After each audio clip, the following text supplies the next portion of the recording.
Hey everyone, and thank you for having me here at India Mobile Congress. I'm going to talk to you today about why Red Hat believes open source software and technologies are key to developing and driving innovation in India, and specifically within the competitive telco sector. I want to start by sharing a couple data points and trends happening around the world, and then look closer at their relation to the Indian telco market. There's more than 7 billion mobile phone users around the globe, which is approximately 90% of the world's population. Now that's an amazing number if you think about it. And India has the second most users with over 1.1 billion mobile phone subscribers. Looking at different regions, you can see variations in mobile phone subscription types. In the United States, for example, the majority of the mobile phone users are postpaid subscribers, and that number is expected only to grow. In India, conversely, the vast majority of subscribers are prepaid. And in comparing ARPU by country, we see tremendous variability in this number. ARPU is highest in the US, according to recent Statista data, followed by countries including Canada, France, and Australia. In comparison, India's ARPU has remained at about $2 since 2017, according to Statista. So generally speaking, postpaid subscribers deliver more revenue, and by one estimate, that figure is more than double the ARPU of a prepaid subscriber. And of course, we can't forget about enterprise customers, who can deliver more consistent revenue streams for telcos. Another trend happening is the increasing surge in data consumption, and that is occurring across the globe. According to Statista data, global mobile data usage will increase significantly from 2019 to 2025, reaching an average of 34 gig per user per month in 2025. In India, the data demand is happening in entertainment content, Industry 4.0 projects, private 4G, 5G deployments, and e-education and e-health areas. In fact, it's reported that 80% of data consumption in the Indian market is going toward video. Lastly, I'll mention the hot topic of moving to 5G, because all of that mobile content is going to need fast cellular networks. Increasing ARPU becomes even more important as operators look for ROI on their 5G investments, and is also why signing up enterprises and their subscriber bases is critical. For telcos around the globe and in India, the need to operate efficiently, manage costs, and deliver new features for end users and enterprise customers is both a challenge and an exciting opportunity. This is where we at Red Hat believe that open source technologies can help telcos innovate faster and more securely by tapping into an open ecosystem to help in this important transition. Before I get into how we're helping operators, I want to share some research on open source adoption from a recent survey of over 1,200 IT leaders we did this year with Illuminos. We discovered that 90% of these IT leaders said they are using commercially supported open source technologies. And looking specifically at the responses from telco IT leaders, we found some interesting data points. Telco organizations report that the top benefits of using commercially supported open source are: number one, better security. Two, open source itself is designed to work in cloud native environments. And three, finally, for peace of mind to safely use open source in their IT stacks. And additionally, nearly 80% of telco respondents expect their use of open source for emerging technologies to increase in the next 2 years. Those emerging technologies include edge computing, IoT, AI, and machine learning. And taken together, these data points confirm that open source technologies are not a fringe concept. We believe open source is a core technology component for telcos who want to take advantage of emerging technologies to deliver innovative services to their customers and generate new revenue streams. So where does all of this leave Indian telco providers as we look to 5G introduction across India?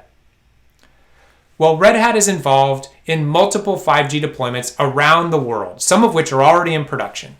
And I want to share with you some of the things we've learned. From a software and technology perspective, here are 3 key accelerators that can help telco providers ensure success. First, there are the cloud-native benefits. 5G has many defined functions and a distributed architecture, making the efficiency and flexibility of containers and microservices a great way to build a 5G network. Next, with a horizontal application platform brings a common operational model across locations and cloud domains to simplify and reduce the skills burden. And security at each layer helps reduce risks. And lastly, a broad ecosystem validates partners' functions for operators to move more confidently and quickly, bringing 5G networks and services to market. Here's what else we've learned. The next wave of transformation is occurring in RAN, which is where operators are spending most of their investment dollars. But if we dig into RAN a little deeper and look at the software components, disaggregation becomes an interesting topic. In my view, disaggregation creates value for customers by lowering costs and increasing competition, and in the end, providing more innovative solutions for everyone. The proof point for me is looking back to the transition we made from expensive, vertically integrated Unix servers in the 80s and 90s to Linux operating systems in enterprise data centers. The same evolution is happening again with ORAN. But what if we could reduce that expense and also create more healthy competition in the market and more innovation in the stack? The other benefit to consider with a disaggregated environment is that an open, common platform maximizes flexibility in deployment architectures. So the same components can be assembled at scale to serve a nationwide population, or conversely, can be scaled down to serve the edges of an enterprise in a private 5G deployment. This is a huge opportunity. But to deliver on the promise of edge computing in locations far and wide, solutions must be able to scale. And automation is the key to cost-effective scaling. And the first step is keeping deployment costs in check with zero-touch provisioning. Then it's also needed to manage the services and underlying networks across a broad geography and across clouds.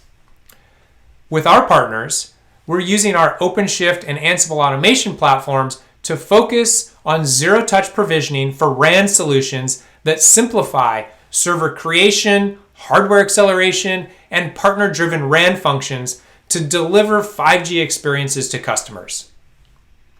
Now, as I said earlier, a broad ecosystem is critical to making all of this happen for Red Hat customers. Operators not only want the freedom to choose the cloud-native network functions with which to build 5G and edge solutions that best fit their business needs, but also the ability to expand into new services. At Red Hat, we partner with a range of companies, and with OpenShift as the foundation, service providers can choose or change where they run those solutions with confidence, on premises, private or public cloud, or managed cloud services to best fit their business requirements.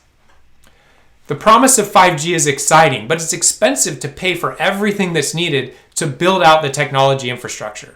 One analysis by Research and Markets Group found that by the end of 2020, global 5G infrastructure costs were expected to hit $2.7 trillion, and investing in 5G infrastructure upgrades was estimated to cost about $1 trillion, which means that ROI becomes so critical.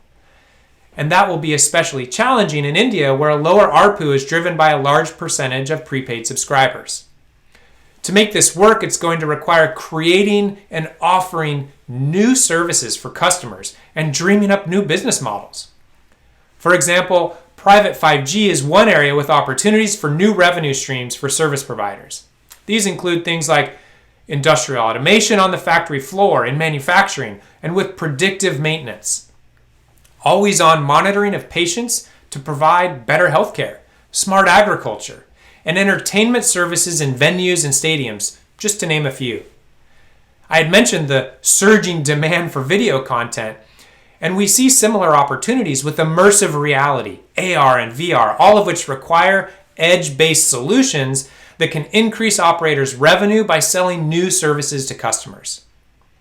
We believe that a common, open platform is key for how telcos will create the infrastructure to bring the physical and virtual worlds together and meet the demands of both consumers and enterprises. I'll conclude by sharing just a little story with you. Nearly every time I do a media interview with an Indian news outlet, I'm asked, what does open source mean to India? I see huge potential in the large number of Indian developers who can help to evolve and grow the open source ecosystem, which then benefits companies everywhere. Open source is for anyone who wants to commit to the work, collaborate with the community, and ultimately create new software. Since new ideas and use cases can come from anywhere, open source software can help empower a startup to change the world, or at the very least, help improve a business's IT operations. In fact, startups are a key way to help expand our ecosystem of telecom partners and collaborators. Leveraging key open source technologies as industry focal points like Linux and Kubernetes enables entire industries to transform, building value in new areas and introducing cool use cases that in the end can help expand the revenue opportunities for operators. That's why we believe an open and easily accessible ecosystem that enables and encourages innovation by default is better for everyone. Thank you for your time today, and I hope you have a fantastic India Mobile Congress.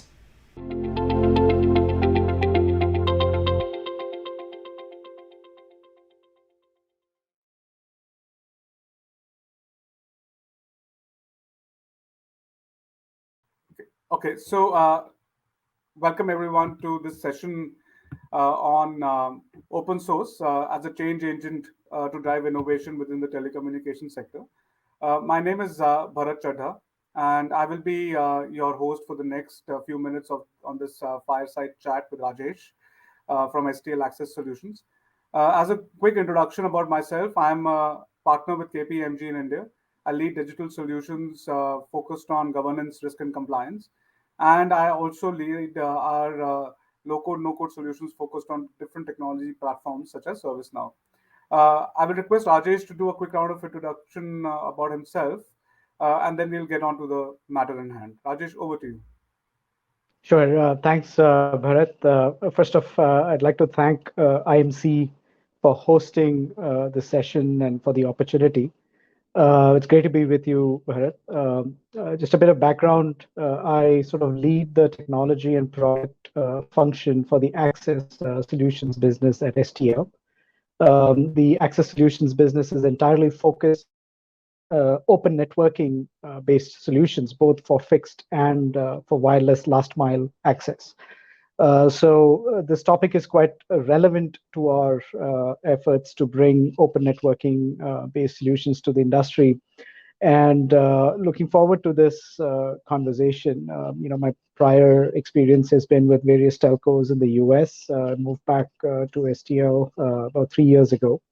And this has been a great experience so far. So looking forward to the conversation. Thank you. Thank you so much, Rajesh. So just to kind of set the context and ball rolling, I just want to first quickly introduce the concept of open source to the audience here, and probably also kind of share a couple of my thoughts before I request you, Rajesh, to discuss it more from where you are within the industry and where you see the industry moving forward with Sure. on these concepts. So Sure. just for everyone to understand that open source is basically a kind of a community which helps in developing and maintaining different software.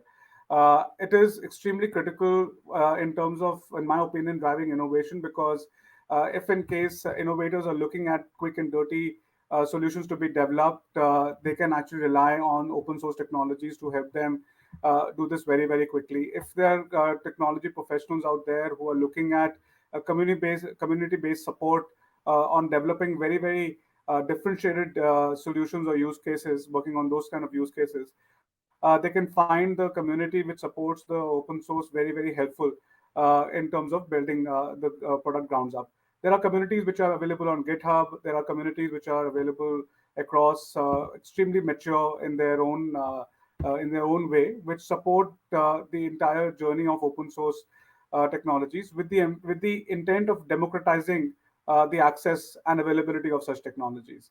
I feel that within this COVID scenario, if I was to kind of also go back and reflect on what really worked well with our vaccination rollouts and the development of vaccinations, in a way, I would call it, it was an open source at the end of it, or at the background. The thinking was more open source at the background, because the research which was done across the globe was made available to all the other researchers and all other professionals as well as experts who were building these vaccinations, to be able to see the results that were being created and driven by other fellow researchers. And that actually helped in creating a vaccination, creating different kinds of vaccinations in a turnaround time which was unforeseen for all of us.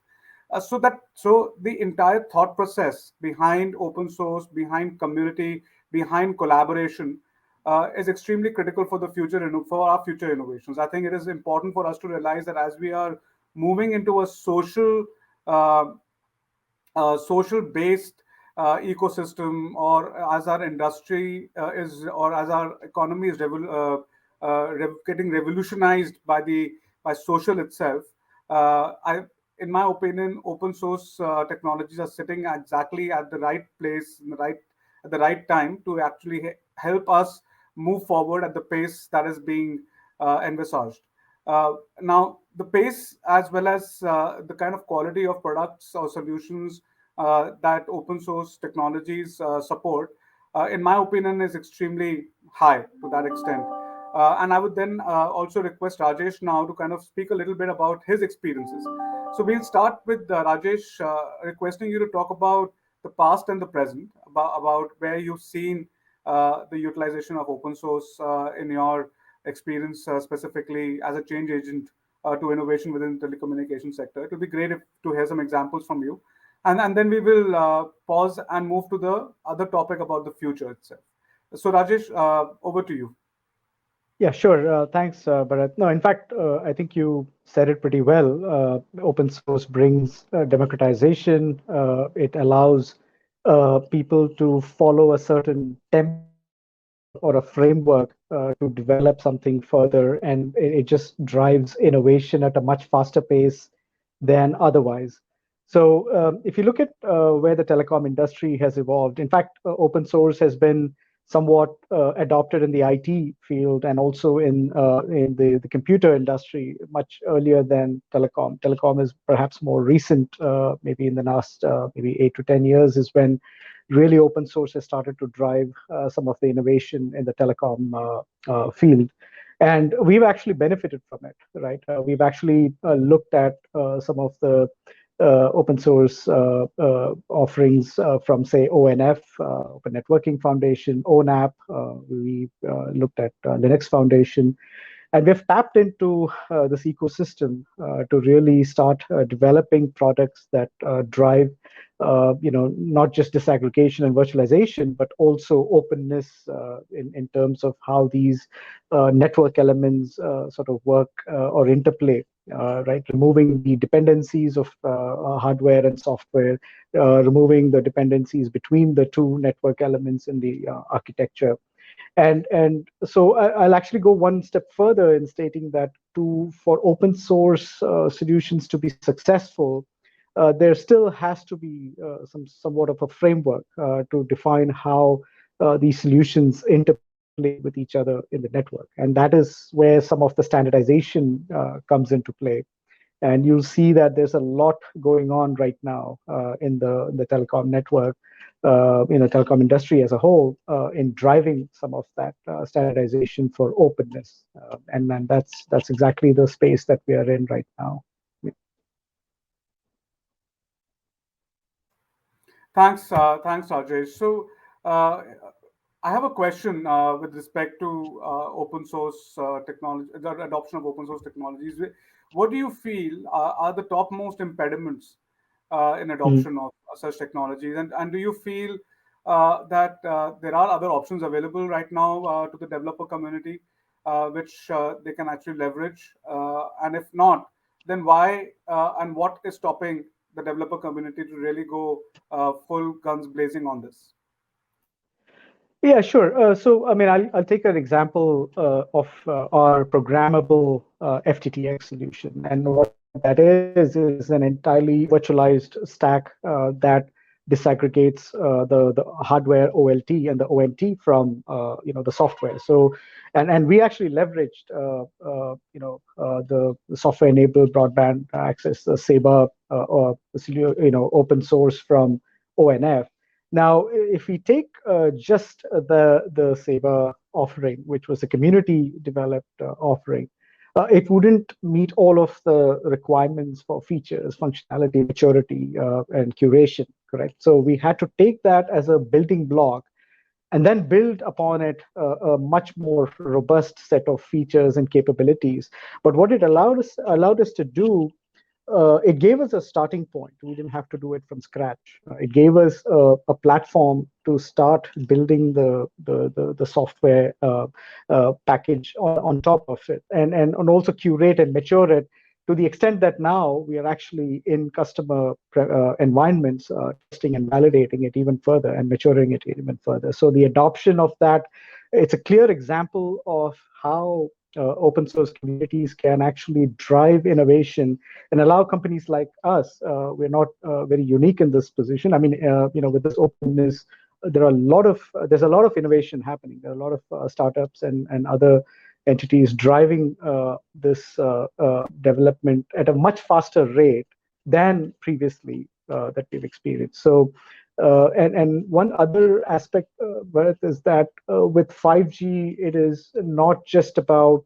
one or two industry verticals. You're actually looking at a multitude of industry verticals that are now going to be in this connected space, and that means you're going to have several use cases, and these use cases will have to be supported in this open networking based solution, right? So I think that's exactly where we find ourselves really thriving, because we are able to now address that, because our software, our capabilities are now much more agile in adopting and supporting these various use cases, right? So that's one example. The same is happening on the wireless side as well. I mean, you'll see, there's own app that's driving some developments. There's Open ORAN Alliance, which is defining the specifications for the interplay between network elements.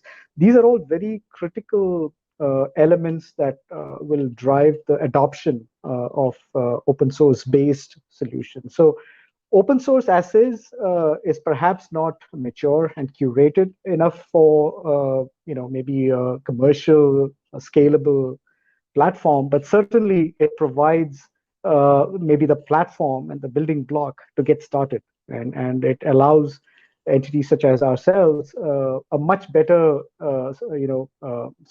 platform to get started, right? Yeah. So thanks, Rajesh. So, uh, do you feel that the developer community could really get the kind of freedom that they actually expect from open source with the kind of licenses and the kind of regime that is currently available? Do you feel that there are certain improvement areas in such aspects which will probably help in improving the adoption as well? Yeah, certainly. I mean, I think all of these communities do have certain licensing regimes, and to some extent, there's a bit of a give and take, community. There are anyone contributing into these open source communities also have an expectation of what they can get back out of it.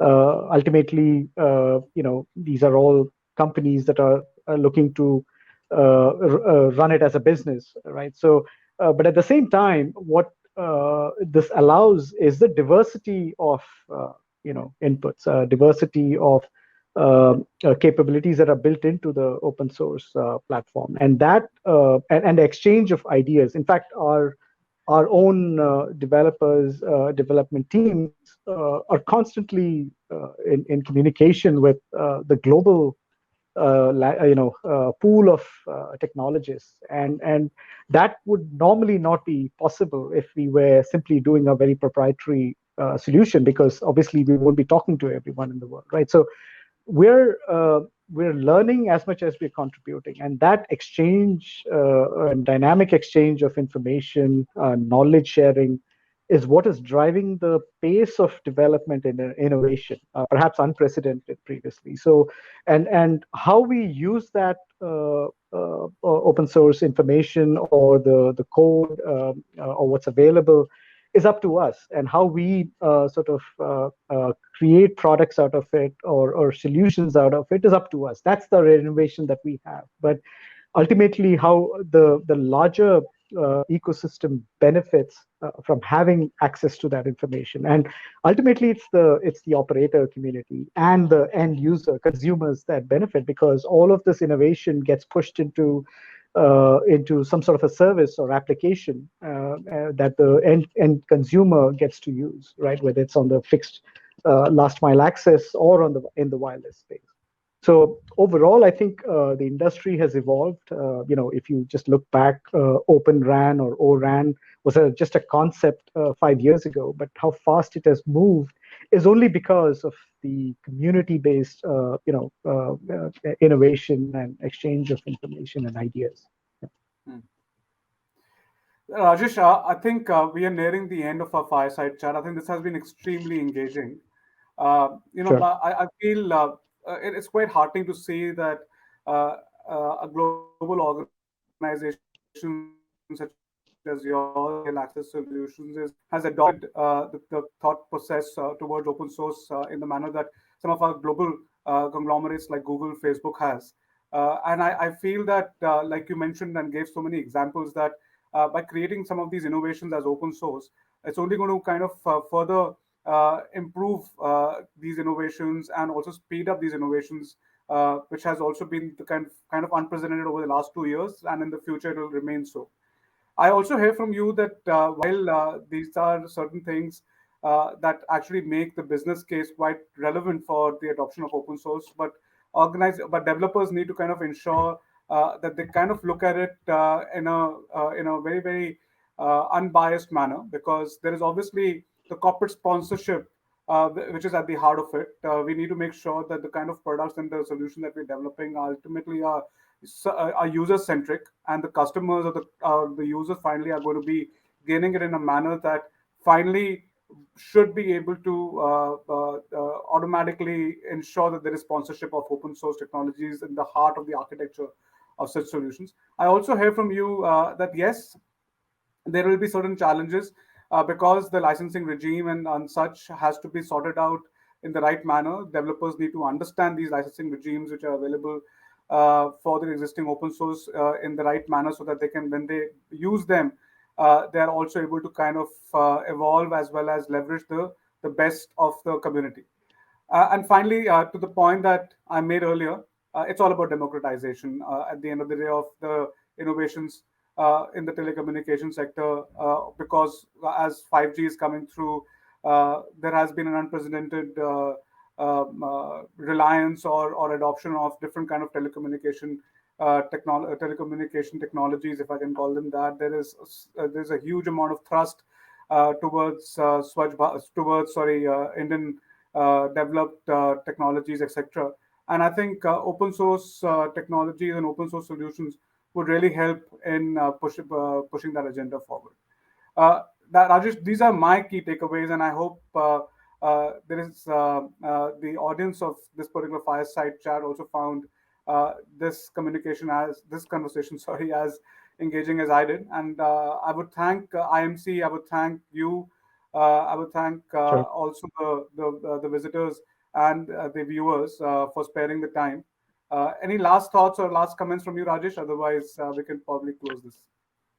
No, I think you covered it pretty well. I think the one thing I would just like to add is this is a great opportunity for India as a country to leapfrog because this whole idea of openness, interoperability, and the talent pool that we have in India, it has to be tapped into. And I think there's a lot that the government can do in terms of creating that environment where such innovation can thrive, and that is something that we should really seriously look at and see how we build that ecosystem in India, skilling of labor, skilling of talent pool, enabling them to build the next unicorn in India with these open networking based solutions. So yeah, I think that would be my maybe perhaps the parting thought. Thank you so much, Rajesh. And with that, let's hope that we see the kind of innovations as both of us really want to see in our country. And I look forward to our future conversations. And over to you, IMC Studio. Thank you so much for this fireside chat.